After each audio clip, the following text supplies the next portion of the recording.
Good morning, ladies. Happy Tuesday. I hope this message finds you well. It has been a long week and a half, give or take, I want to say, out with a cold. So thank you for all of your prayers for me. It was, absolutely miserable. Graduations went awesome. It was absolutely perfect, beautiful. My son's graduating like T-minus 13 days. It's just a crazy busy time right now with school ending and all of the other stuff that's happening. However, we're going to hop back on to our Bible study. We are on the book of Ruth. And today in the book of Ruth, we'll be going over chapters 1 and 2. It's only 4 chapters in the book of Ruth. But today we'll do 1 and 2. And just so you have this background setting of Ruth, the setting of Ruth begins and ends in the Judahite village of Bethlehem with a Moab sojourn in between. Moab was a pagan nation that began with the incestuous relationship between Lot and his elder daughter, which are referenced in Genesis chapter 19, verse 36 and 37. And the Moabites, as the perpetual enemies of Israel, were the recipients of consistent pronouncements of judgment from the prophets, which we'll see in Isaiah chapter 15, verses 1 through 9. Now, the purpose of Ruth is, with its sad beginning and happy ending, the book of Ruth portrays a village of life of a family, faithfully honoring Yahweh, and pictures divine providence even in the midst of adversities and sorrows. And God uses simple people and ordinary events to accomplish his great purposes. Now, for the audience of Ruth, the book of Ruth is a primer on family relationships with a message for all. However, women must have been especially interested in this narrative in which the virtues of womanhood are abundantly clear. Also, those interested in history must have found the account of David's genealogy helpful, as the book makes clear David's faithful ancestry, though he was also of Moabite descent, because it seems that the book of Ruth is generally understood to be during the reign of King David, which was in 1010 through 970 BC. 3 themes, distinct themes that go on over within Ruth is divine providence, commitment relationships, and friendship between women. That's when our good, faithful God decides to start stirring it up a little bit. So we're going to do our thing. Ruth chapter 1, verse 1 goes like this. Now it came to pass in the days when the judges ruled, there was famine in the land. And a certain man of Bethlehem, Judah, went to dwell in the country of Moab, he and his wife and his 2 sons. The name of the man was Elimelech. The name of his wife was Naomi. And the names of his 2 sons were Mahlon and Chilion, Ephraites of Bethlehem, Judah. Excuse me if I butchered the name.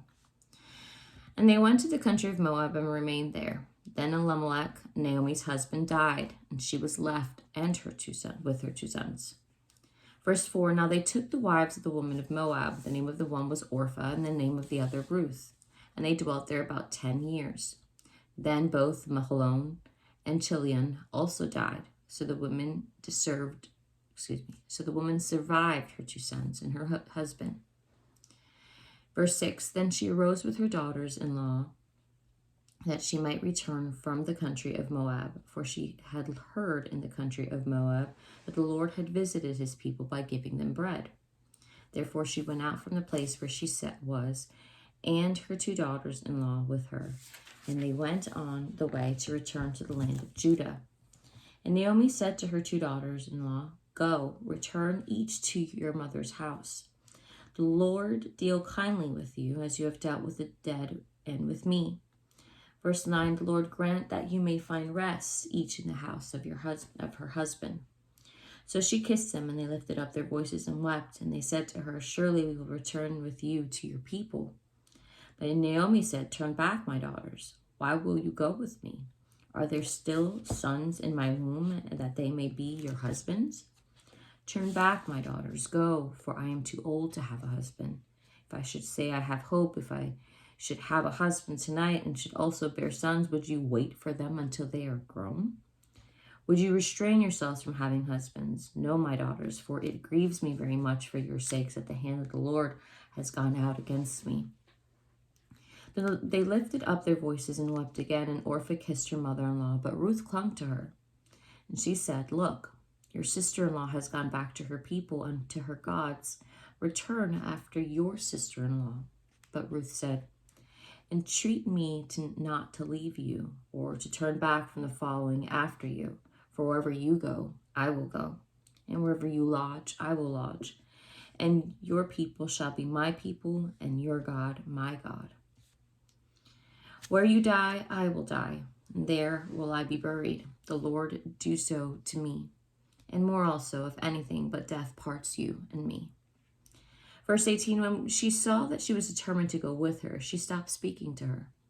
Now the two of them went until they came to Bethlehem. And it happened when they had come to Bethlehem that all the city was excited because of them. And the women said, Is this Naomi? But she said to them, Do not call me Naomi. Call me Mara, for the Almighty has dealt very bitterly with me. I went out full, and the Lord has brought me home again empty.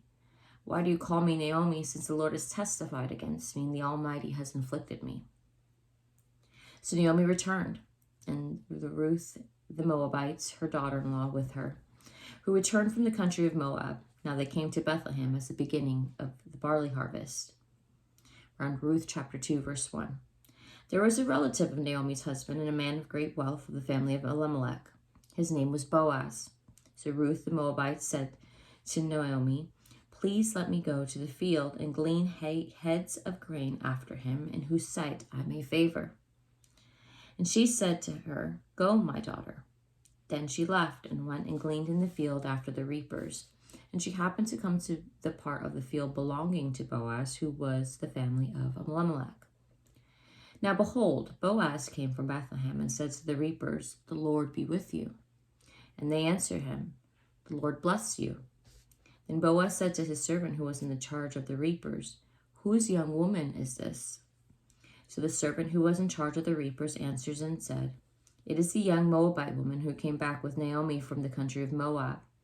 And she said, Please let me glean and father after the reapers among the sheaves. So she came and has continued from morning until now, though she rested a little in the house.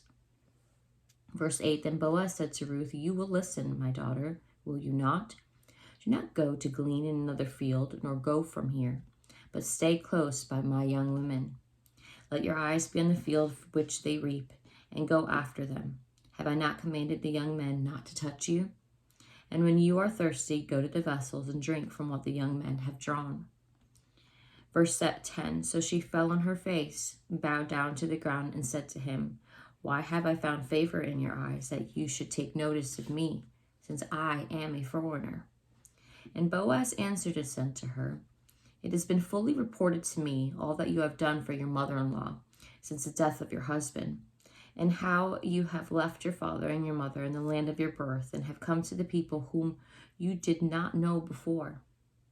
The Lord repay your work, and a full reward be given you by the Lord God of Israel, under whose wings you have come for refuge. Verse 13, Then she said, Let me find favor in your sight, my Lord, for you have comforted me, and have spoken kindly to your maidservant, though I am not like one of your maidservants. Now Boaz said to her at mealtime, Come here, and eat of the bread, and dip your piece of bread in the vinegar. So she sat beside the reapers, and he passed parched grain to her, and she ate and was satisfied, and kept some back. And when she rose up to glean, Boaz commanded his young men, saying, Let her glean even among the sheaves, and do not reproach her. Also, let grain from the bundles fall purposely for her. Leave it that she may glean, and do not rebuke her. So she gleaned in the field until evening, and beat out what she had gleaned, and it was about an ephah of barley. Then she took it up and went into the city, and her mother-in-law saw what she had gleaned. So she brought out and gave to her what she had kept after she had been satisfied. And her mother-in-law said to her, Where have you gleaned today? And where did you work? Blessed be the one who took notice of you. So she told her mother-in-law with whom she had worked, and the man's name with whom I worked, she said, Today is Boaz. Verse 20, Then Naomi said to her daughter-in-law, Blessed be he of the Lord, who has not forsaken his kindness to the living and the dead. And Naomi said to her, the man is a relation of ours, one of our close relatives. Ruth the Moabite said, he also said to me, you shall stay close by my young men until they have finished all my harvest. Verse 22, and Naomi said to Ruth, her daughter-in-law, it is good, my daughter, that you go out with his young woman, that people do not meet you in any other field. So she stayed close by the young women, in verse 23, of Boaz, to glean until the end of barley harvest and wheat harvest. And she dwelt with her mother-in-law. That is all for today's Bible study, ladies. I hope you enjoyed it. Like, do you see Ruth, her faithfulness to her mother-in-law, to go through and stay? Like, I can't even imagine you're grieving with your husband, then on top of that, you see that your mother-in-law is still grieving, and then you still leave with her. To find that a commitment, it's honorable. I can say that, to say the least. It's very honorable. So, good stuff happening. Good stuff coming on tomorrow. Let's get this day going, because I need to get this day going. It is always rough to get back in the swing of routines and things, but I gotta get done. I gotta get to it. I got to it, because that's the best way to work. So anyway, let's have an awesome day. Hope you've been doing well. Again, thank you for the prayers. If you need any prayers, please send me messages. Love praying for you all. Let's have an amazing day. Stay blessed.